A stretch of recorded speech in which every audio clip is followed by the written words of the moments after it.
Oke, kita mulai aja. Assalamualaikum warahmatullahi wabarakatuh. Selamat pagi teman-teman semua. Hari ini kita akan memulai training kita tentang microservice ya.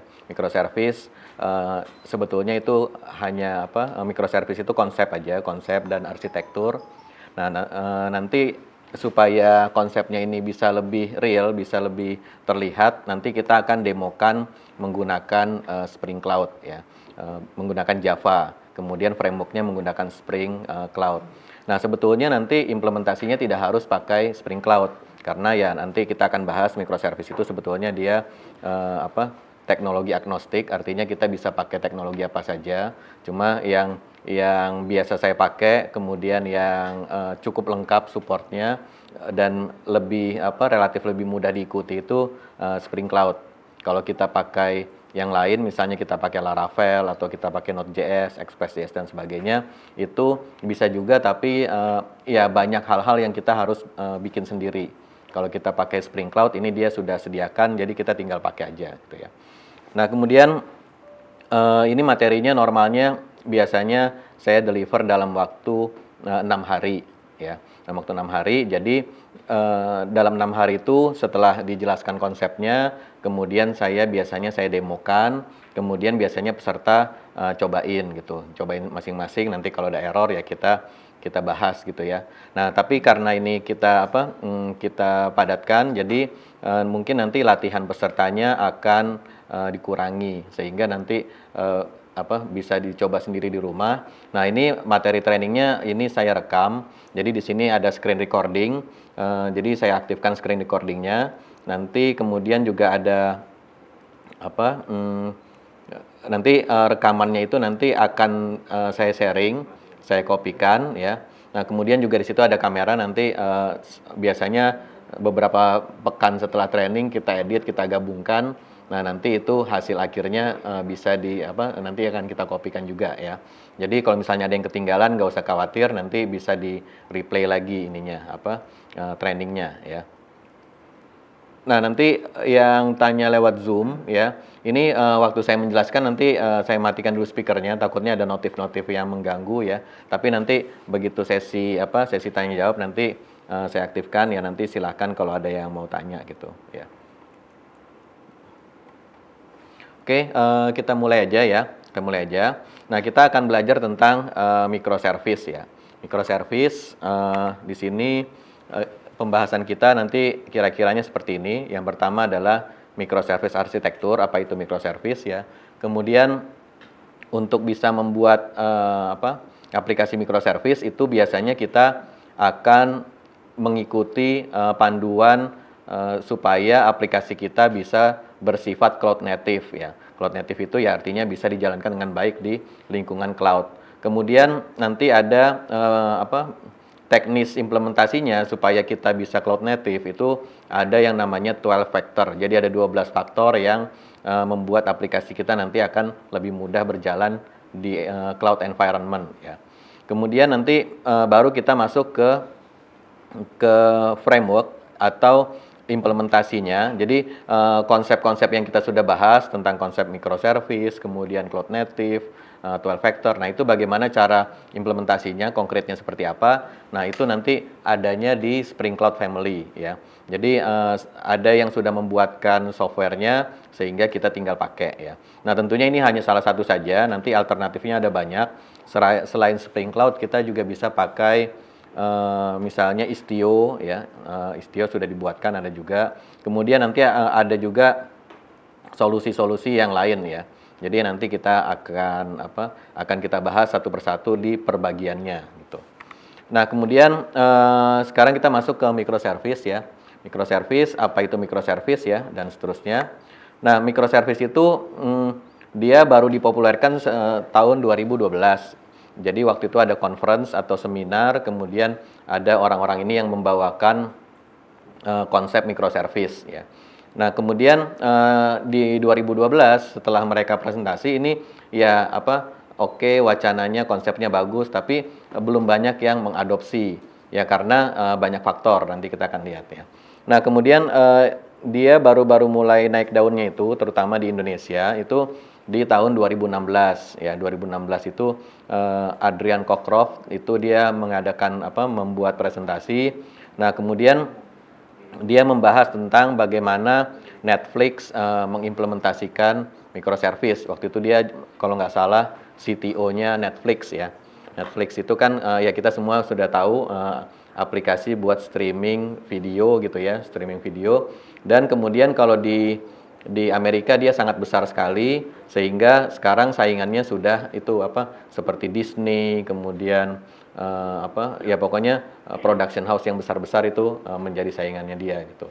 Nah, kemudian dia dianggap sukses ya secara teknologi karena customernya banyak berjuta-juta, kemudian dia bisa mendeliver konten dengan bandwidth besar, dengan ukuran yang besar. Kan kalau video kan besar pastinya ya, kan kita pengennya nontonnya HD atau bahkan 4K gitu. Nah, dia bisa mendeliver itu ke seluruh customernya dia, dan kemudian ada banyak fitur-fitur lain seperti misalnya berlangganan, ada paymentnya, kemudian ada rekomendasinya dan seterusnya gitu. Nah, jadi karena dipandang sukses, jadi orang-orang jadi pengen tahu ini dia bagaimana sih cara bikinnya gitu ya.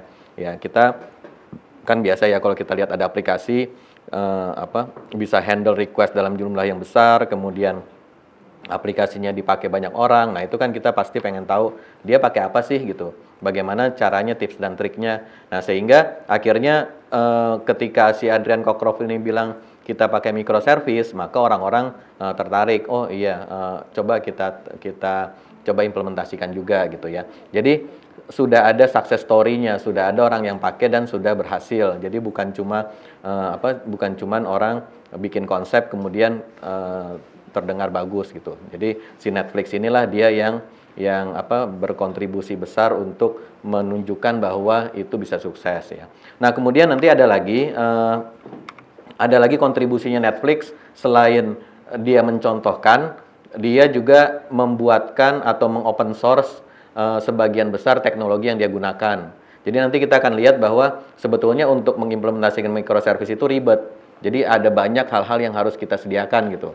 Nah, sama Netflix ini hal-hal ini dia sudah buatkan, kemudian dia open source gitu. Sehingga orang lain ya tinggal pakai aja gitu.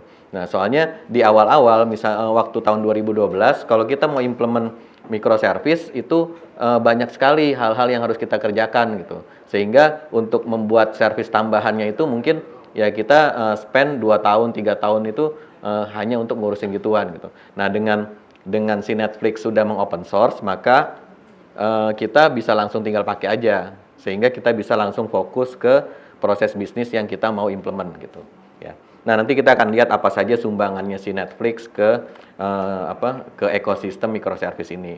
Nah, pertama-pertama kita akan bahas dulu apa itu microservice ya.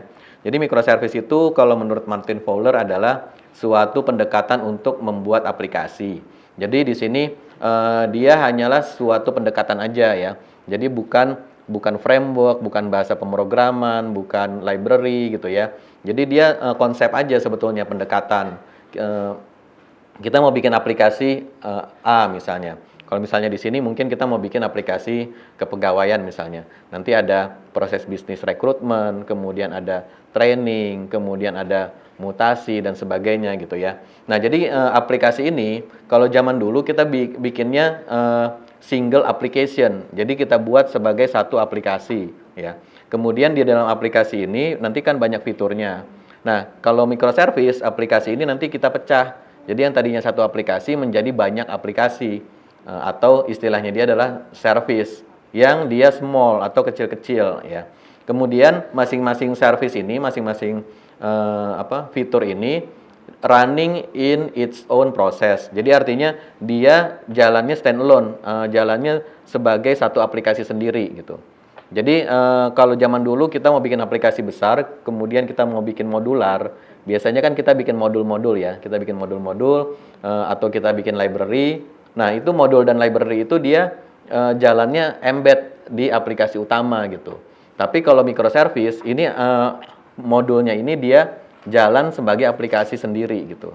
Ya, jadi namanya dia beda aplikasi ya tentunya nanti ada dia bisa start sendiri, bisa stop sendiri, bisa waktu kita panggil ternyata dia lagi mati gitu ya. Jadi nanti ada ininya, ada apa? Ada plus minusnya nantinya gitu ya. Tapi yang jelas dia kita pecah menjadi satu aplikasi. Jadi kalau tadinya kita cuma maintain satu aplikasi, setelah kita jadikan microservice nanti bisa jadi kita maintain 10 aplikasi, 20 aplikasi dan seterusnya gitu ya. Nah, kemudian setelah kita pisahkan, namanya aplikasi harus terintegrasi, artinya fitur A ini pasti butuh fitur B gitu. Setelah kita rekrutmen, pasti mau kita ikutkan training gitu, atau kita mau hitung performance-nya gitu. Nah, tapi kan itu saling terkait ya. Nah, jadi artinya, jadi di dalam microservice ini tetap mereka itu harus berkomunikasi, tapi di sini katanya Martin Fowler, dia harus menggunakan lightweight mechanism, artinya mekanisme yang ringan dan mudah gitu ya, jadi sederhana. Nah, jadi intinya sih gitu. Kalau kita sederhanakan, sebetulnya microservice itu ya aplikasinya tadinya satu dibikin jadi banyak, nah gitu aja sebenarnya, simpelnya gitu ya. Nah, jadi kalau kita bicara microservice berarti kita akan membandingkannya dengan monolith. Monolith itu artinya aplikasinya satu, tapi dia besar dan semua fitur dimasukin ke sana gitu ya. Nah, jadi ini contohnya seperti ini. Jadi aplikasi fiturnya banyak, dan karena dia satu aplikasi, maka kita pakai database satu aja. Kemudian kita pakai, kalau kita mau kirim notifikasi lewat email, mail servernya satu aja. Kalau misalnya kita mau connect ke payment gateway, kemudian external service, ya koneksinya satu aja gitu. Nah, kalau misalnya kita bikinnya microservice, maka masing-masing aplikasi dia jalan sendiri, di OS sendiri, dan di mesin sendiri. Kemudian kalau dia pakai database, ya database-nya cuma dia aja yang akses gitu. Jadi tidak di-sharing dengan aplikasi yang lain. Jadi tiap fitur punya database, tiap fitur nanti di-deploy ke mesin sendiri dan seterusnya gitu. Nah, kemudian koneksinya, misalnya kita kalau database biasanya kan database pasti tiap aplikasi menyimpan data ya. Jadi database nanti biasanya masing-masing satu aplikasi, satu database. Walaupun nanti database-nya itu bisa beda-beda. Yang satu misalnya pakai Postgres, yang satu pakai MySQL, satunya pakai MongoDB, dan seterusnya gitu ya. Nah, kemudian kalau ada external service, ya maka modul yang terkait aja yang connect gitu. Jadi nggak semuanya connect. Misalnya yang mau kirim notif cuma aplikasi notification, maka dia aja yang connect ke mail server gitu. Nah, seperti itu kira-kira ya. Nah, ini contoh-contohnya ya. Contoh-contohnya zaman sekarang orang-orang sudah bikin ini ya, microservice. Nah, ini coba saya stop dulu.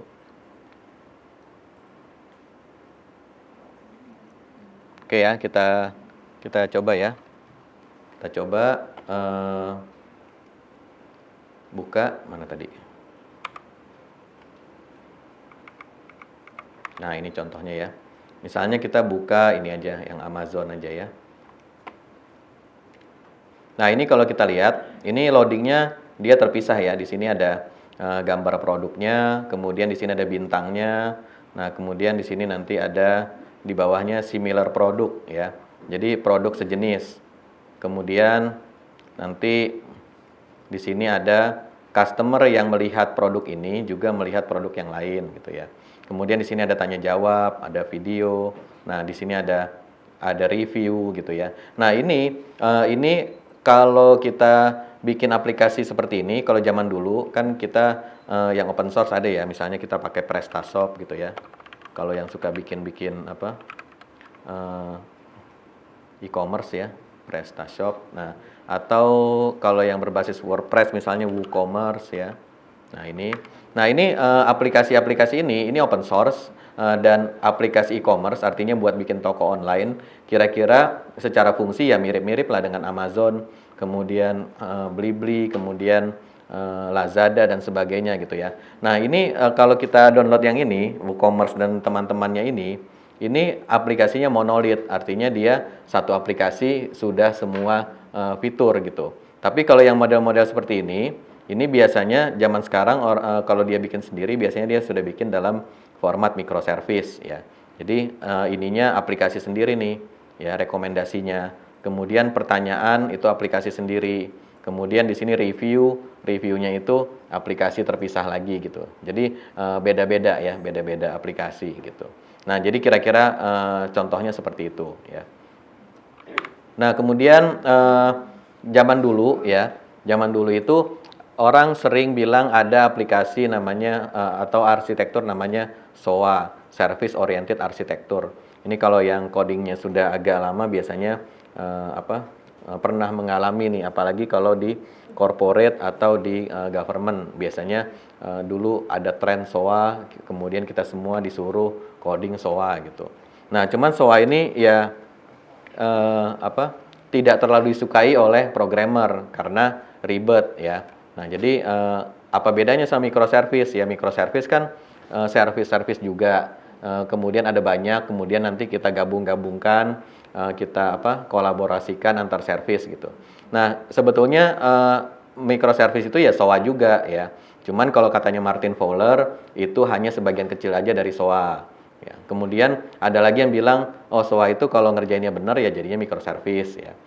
Cuma di sini yang kalau kita mau bedakan yang cukup yang cukup konkret itu adalah kalau SOA biasanya dia smart broker DAM service. Artinya gini, artinya kita kan punya banyak aplikasi nih tadi ya, nih banyak aplikasi nih.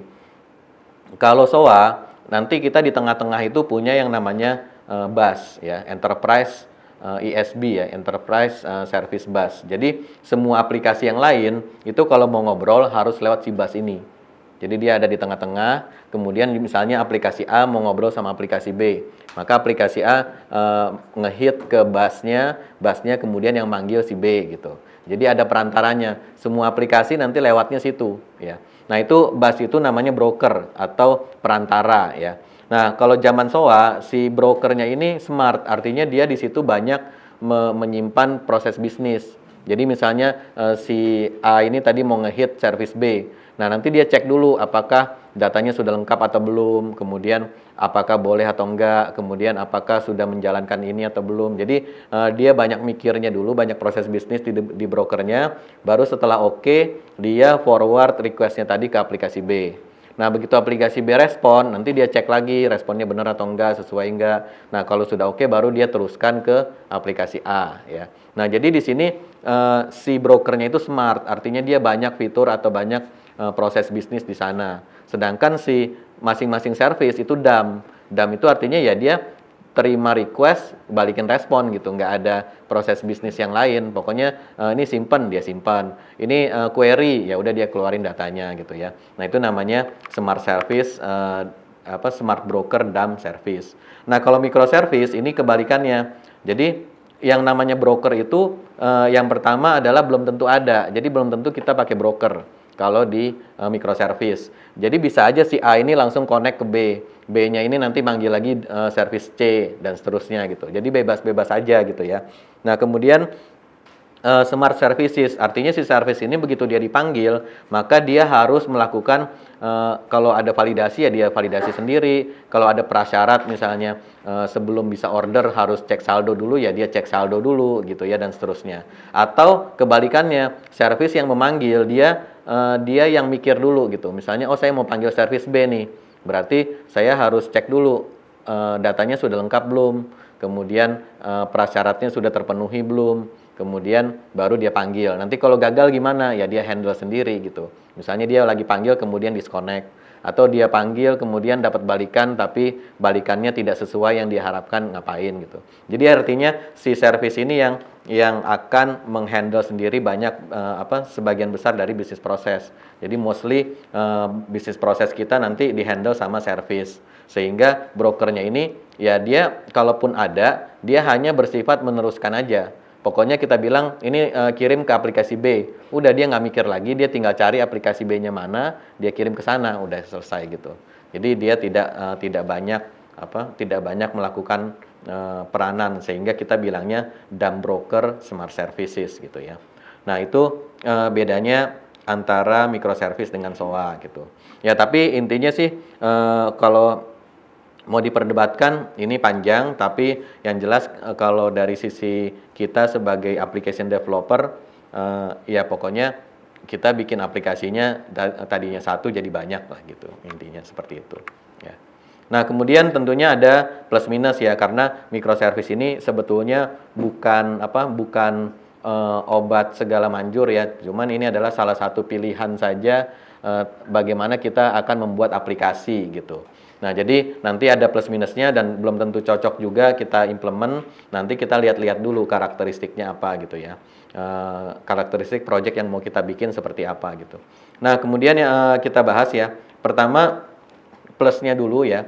Jadi tentunya kita kalau mau mengadopsi suatu pendekatan, suatu konsep, arsitektur ya, tentunya kita mengharapkan ada keuntungan atau ada benefit yang kita dapatkan ya.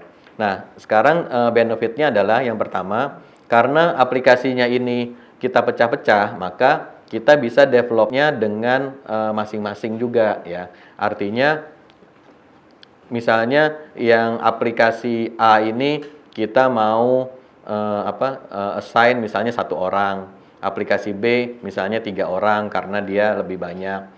Aplikasi C butuh buru-buru misalnya kita assign 15 orang misalnya. Nah, itu bisa kita kerjakan karena aplikasinya beda-beda. Jadi nanti kita lebih fleksibel dalam mengatur resource-nya. Kemudian independent data management, artinya masing-masing aplikasi kan dia karakteristik datanya beda-beda. Tidak semua aplikasi cocok kalau kita pasang relational database. Jadi misalnya kita mau pakai MongoDB misalnya, kemudian kita mau pakai misalnya Elasticsearch dan sebagainya. Ya, jadi kita bisa memilih teknologi penyimpanan data yang sesuai dengan proses bisnis yang kita mau implement gitu. Nah kemudian demikian juga teknologinya kita bisa pilih-pilih teknologi yang sesuai. Contohnya misalnya kita mau mengimplementasikan machine learning ya. Machine learning itu kan library-nya lebih banyak pakai Python ya. Nah, kita bisa aja untuk khusus machine learning-nya, untuk kita mengatur mencari rekomendasi dan sebagainya, itu kita pakainya Python. Tapi misalnya untuk transaction, kita memproses transaksi pembayaran, itu kita maunya pakai yang stabil, support database transaction-nya oke. Nah, kita pakai Java misalnya seperti itu. Kemudian untuk portal misalnya yang customer facing, yang diakses orang, kita mau bisa hosting di mana saja murah gitu ya. Ya kita pakai PHP gitu. Nah, jadi artinya kita bisa pilih-pilih teknologi yang sesuai gitu. Nah, kemudian berikutnya adalah independent release. Independent release ini artinya kita mendeploy aplikasi atau merilis aplikasi naik production itu tidak tergantung dengan modul yang lain gitu. Jadi misalnya kita punya modul untuk punya aplikasi atau service untuk pendaftaran pegawai gitu ya. Nah, begitu pendaftarannya selesai, ya kita bisa langsung naik production, orang-orang bisa daftar gitu. Walaupun setelah dia daftar, kita belum selesai bikin untuk seleksinya gitu. Nah, nanti seleksinya dibikin tim lain, nanti begitu dia udah selesai ya dia bisa deploy seleksi, walaupun nanti setelah itu penempatannya belum selesai gitu. Nah, jadi artinya kita bisa rilis parsial atau rilis fitur aplikasi tertentu tanpa harus nunggu semua. Kalau zaman kita pakai aplikasi monolith bikinnya, itu kan satu aplikasi kan bikinnya besar ya. Semua fitur masuk ke sana. Jadi tunggu-tungguan. Misalnya kita mau ini yang rekrutmen udah selesai nih, kita mau deploy naik production supaya orang lain bisa langsung daftar gitu. Tapi nanti yang tim lain bilang atau programmer lain bilang, oh ininya seleksinya belum selesai nih, saya tinggal sedikit lagi, paling 2 minggu lagi baru selesai. Nah, akhirnya kita nggak jadi naik production tuh karena nungguin yang tadi gitu ya. Nah, jadi dengan kita pakai microservice ya, setiap fitur setelah selesai kita bisa langsung rilis, nggak harus nunggu yang lain gitu. Nah, kemudian yang terakhir adalah independent scaling ya. Jadi scaling ini artinya kita meningkatkan kapasitas aplikasi kita sehingga yang tadinya misalnya cuma bisa menghandle 1000 request, misalnya kita up sehingga bisa menghandle 1 juta request misalnya.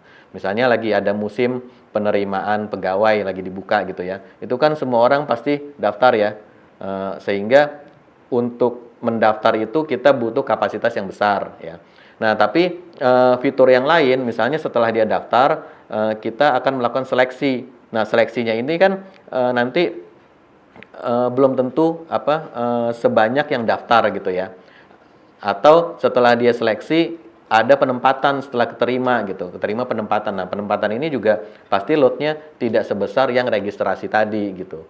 Nah, jadi kita bisa scaling terpisah. Untuk yang registrasi tadi itu kita kasih resource yang besar, misalnya tadinya servernya 1 kita jadiin 10 gitu ya. Nah, tapi yang untuk penempatan karena dia tidak banyak berubah, ya udah segitu aja. Misalnya tadinya kita kasih server 3, ya udah 3 aja gitu.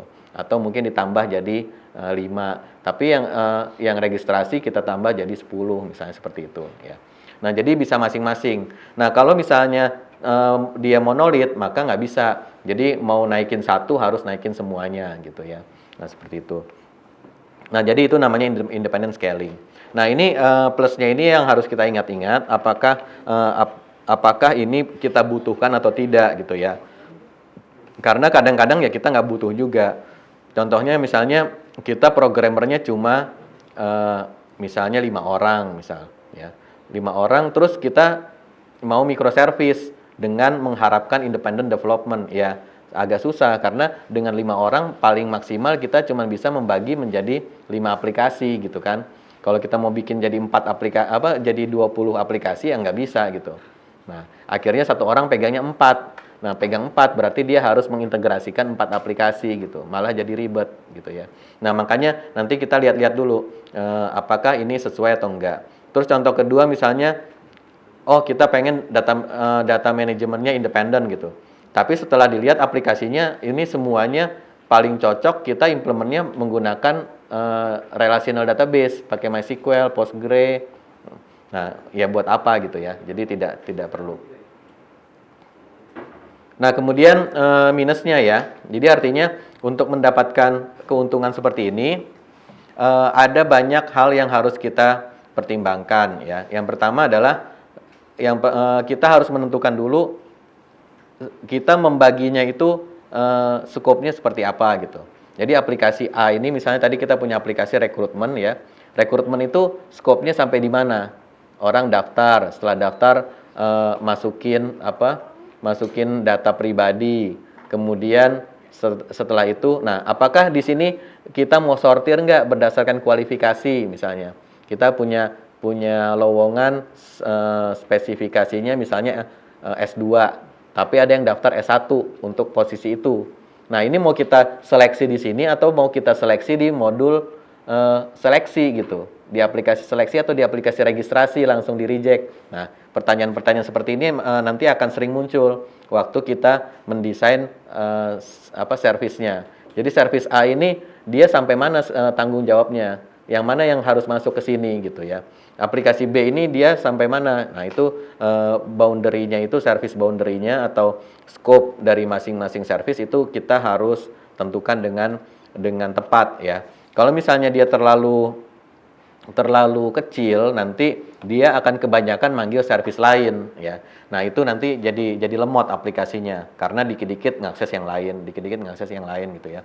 Tapi kalau terlalu besar semua dia kerjain, akhirnya ya jadi monolit lagi gitu ya. Nah, jadi seperti itu.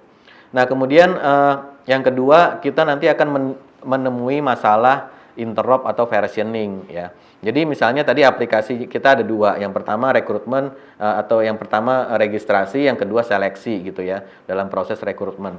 Nah, bagaimana si aplikasi registrasi tadi akan ngobrol sama aplikasi seleksi gitu.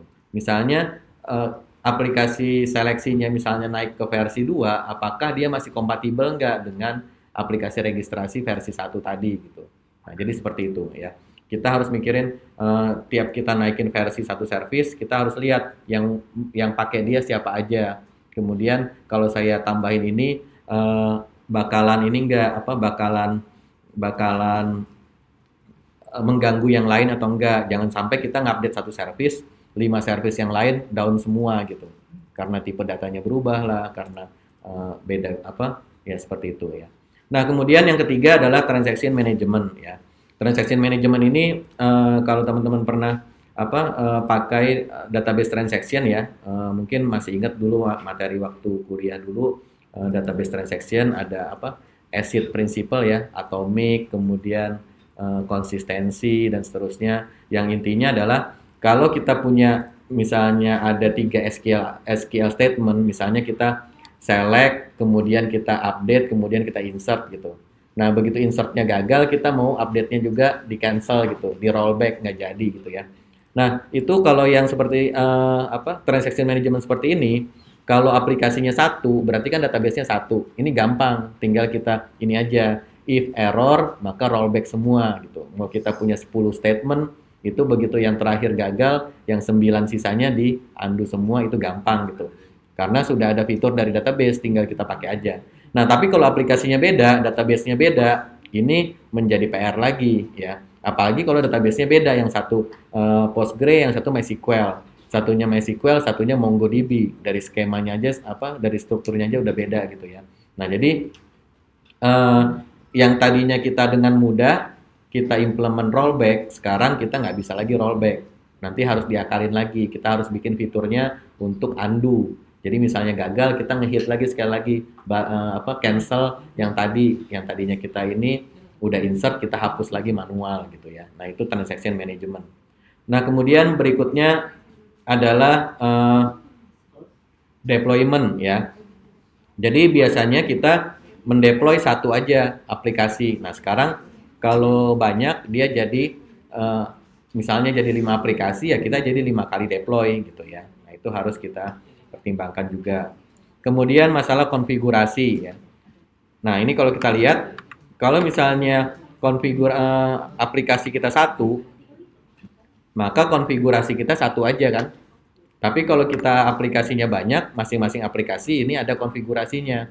Belum lagi nanti tiap aplikasi dia ada yang versi development, ada yang versi testing, ada konfigurasi untuk production gitu. Database-nya beda gitu.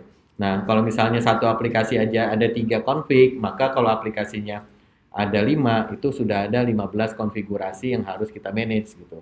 Apalagi kalau aplikasi nanti 20, berarti kan 20 kali 3 jadi 60 file konfigurasi yang harus kita manage ya. Nah, jadi itu nanti yang tadinya gampang dan simple ya ini menjadi kerjaan tersendiri gitu ya. Untuk ngurusin konfigurasi aja gitu. Nah, kemudian masalah integrasi ya. Integrasi ya kalau aplikasi kita satu monolit, kita modul A mau panggil modul B, ya tinggal import aja kelasnya, panggil aja langsung metodenya atau functionnya gitu. Tapi kalau misalnya dia beda aplikasi, kita harus mikir dulu, ini kita mau integrasinya lewat mana. Apa kita panggil HTTP request, atau kita mau sharing database, atau kita mau kirim-kiriman file gitu ya. Nah, itu aja udah mikir, belum nanti setelah kita putuskan pilih yang mana, kita harus implement gitu. Nah, jadi itu jadi concern lagi ya. Nah, kemudian masalah berikutnya adalah masalah discovery ya. Discovery ini intinya adalah si aplikasi A atau service A pengen memanggil service B. Nah, bagaimana A ini bisa menemukan si B? Dia ada di mana? IP-nya berapa, hostname-nya berapa, port-nya berapa gitu ya. Nah, ini menjadi isu ya. Kalau satu aplikasi kalau monolit ya kan kita tinggal panggil aja. Tapi kalau misalnya dia banyak aplikasinya ya kita harus punya mekanisme discovery ya. Nah, gimana kalau misalnya si B ini pindah, tadinya IP-nya 100 pindah ke IP 101. Nah, itu kan kita harus update nih si A-nya supaya dia nggak bisa menemukan si B-nya lagi setelah dia pindah gitu. Atau hostname-nya diganti, misalnya tadi seleksi kita ganti menjadi misalnya ujian gitu ya. Nah, itu kan nanti beda lagi tuh hostname-nya. Nah, itu kita harus ada service tersendiri nantinya ya. Nah, kemudian berikutnya masalah tracing error atau kalau ada performance problem. Misalnya katanya user, ini kok saya kalau mau registrasi lemot ya. Nah, lemot ini kita tadinya cuma satu aplikasi aja, kita tinggal lihat nih apa database-nya, apa harddisknya penuh atau apa gitu ya. Tapi kalau aplikasi kita sudah jadi 5 atau jadi 20, ya kita harus nge-trace nih. Di yang pertama berapa speednya, di yang kedua berapa speednya, di yang ketiga. Nah, dari semuanya bottleneck-nya ada di mana gitu. Nah, itu jadi ribet ya. Nah, kemudian logging ya. logging itu ya kalau satu aplikasi log filenya kan cuma satu. Kita tinggal lihat aja log filenya. Kalau ada error kita bisa lihat di situ aktivitas aplikasi, ada berapa user yang register, berapa user yang sudah berhasil lulus dan sebagainya, itu ada di lognya satu aja. Tapi kalau misalnya aplikasinya 20, berarti log filenya kan ada 20 juga. Nah, itu gimana cara ngumpulinnya nanti gitu. Gimana cara, nggak mungkin kita aplikasi ada 20, kita login ke masing-masing servernya, kita liatin satu-satu filenya, itu nggak mungkin gitu. Nah, jadi harus ada action lagi atau harus ada effort kita lagi untuk ngurusin log file gitu. Nah, jadi ini yang harus diperhatikan bahwa minusnya itu microservice juga banyak. Sehingga kalau kita mau mengadopsi microservice ya kita pastikan kita mendapatkan keuntungan ini gitu. Jangan udah ribet-ribet dengan konsekuensi microservice tapi kita tidak mendapatkan keuntungan yang dijanjikan oleh microservice tersebut gitu ya. Nah, kemudian lebih banyak minusnya ya. Kenapa lebih banyak minusnya ya? Nah, jadi zaman sekarang itu untungnya sebagian besar dari masalah-masalah ini sudah terpecahkan. Sebagian besar diantaranya karena sumbangan dari Netflix tadi ya. Jadi Netflix itu dia bikin tools atau bikin library untuk memecahkan masalah ini, kemudian di open source sehingga orang lain tinggal pakai ya. Nah, di sini ada beberapa yang kita akan bahas ya. Nah, jadi misalnya tadi masalah deployment. Deployment itu zaman sekarang orang pakainya continuous delivery. Jadi artinya begitu programmernya selesai coding, dia submit ke source repository, ke Git atau ke mana ya, itu langsung dijalankan tesnya, kemudian langsung deploy. Deploynya bisa langsung bisa ke testing dulu, bisa juga langsung production, tergantung kita nyetingnya gimana. Nah, jadi dengan seperti ini kita nggak usah lagi deploy manual. Nah, kalau deploy manual itu kalau satu aplikasi masih oke, tapi kalau nanti aplikasinya ada 20 ya itu jadi problem gitu ya. Makanya harus diotomasi ya. Toolsnya sudah ada, tapi tetap kita harus mengkonfigurasi si tools tersebut supaya bisa otomatis ya. Nah, kemudian tadi kita punya banyak isu ya, seperti misalnya configuration management, integration, discovery, kemudian error tracing, logging. Nah, ini semua sudah di-handle oleh library yang sebagian besarnya tadi disumbangkan sama Netflix. Jadi Netflix nanti dia bikin yang namanya Eureka.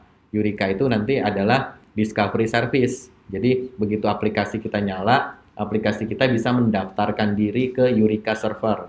Nanti sama Eureka dicatat hostname-nya berapa, hostname-nya apa, IP-nya berapa, port-nya berapa gitu ya, dicatat sama dia. Jadi begitu orang lain mau mengakses, dia tinggal nanya ke Eureka, saya mau mengakses service B, ada di mana sih service B? Nah, nanti dikasih tahu sama Eureka. Gitu. Kalau misalnya aplikasi kita down, sebelum dia shutdown, dia lapor dulu ke Eureka, saya mau off dulu nih. Nah ya, sehingga dia waktu dia off, nanti sama Eureka dihapus dari database dia. Sehingga kalau ada service mau manggil, tidak diarahkan ke sana gitu. Nah, misalnya service B nanti punya 3 replika. Jadi misalnya kita mau install 3 instance aplikasi B. Nah, si Eureka nanti nyatet, aplikasi B itu ada 3, ada di IP1, IP2, IP3. Sehingga nanti waktu ada request ke sana, sama dia akan dikasih 3-3-nya. Sehingga aplikasi A tadi yang mau mengakses aplikasi B, dia tahu ada 3 nih. Ya udah, yang pertama request pertama saya lempar ke service pertama, yang kedua ke sini, 3. Jadi dia bisa menggilir ininya requestnya sehingga nggak overload di satu instance aja gitu. Nah, itu sudah disediakan ya. Kemudian tracing error juga sudah ada, nanti ada library-nya, kita akan demokan nanti. Jadi tracing error ini intinya adalah setiap aplikasi nanti akan punya ID ya. Kemudian waktu ada request, nanti requestnya dicatat. Requestnya nyampe aplikasi A itu jam berapa. Kemudian dari A mengakses ke B jam berapa. B mengakses lagi C jam berapa. Kemudian dari C mengembalikan hasil itu jam berapa. Diterima sama B hasilnya jam berapa. Diterima lagi sama A jam berapa. usernya terima hasil akhirnya jam berapa. Jadi kita bisa tahu nih ininya apa. Kalau ada bottleneck, dia lemotnya di aplikasi yang mana kita bisa lihat gitu ya. Kemudian untuk logging juga sudah ada. Jadi nanti ada aplikasinya untuk mengumpulkan semua log file sehingga kita analisanya nanti di satu tempat saja gitu. Ya. Oke, ini nanti alternatif deployment-nya. Kalau zaman sekarang deployment aplikasi itu sudah banyak pilihan ya. Banyak pilihan. Jadi kalau zaman dulu itu kalau kita mau jalankan aplikasi kita harus beli dulu servernya ya. Kemudian kita installin OS, kemudian kita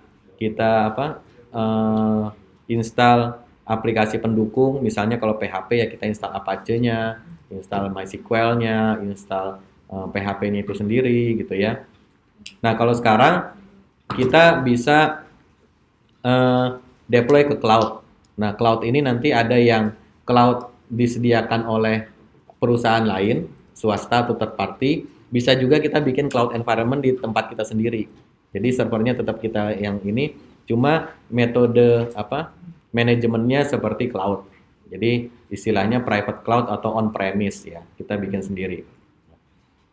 Jadi kalau sudah cloud nanti kita manajemennya atau kita deploymentnya lebih gampang nantinya ya, seperti itu. Nanti kita akan bahas waktu kita bahas cloud native. Oke, nah jadi kira-kira pengantarnya microservice seperti itu. Silakan kalau ada yang mau ditanyakan ya. Ini oke, saya aktifkan speakernya. Silakan kalau mau ada yang mau ditanyakan teman-teman yang di Zoom ataupun yang di sini.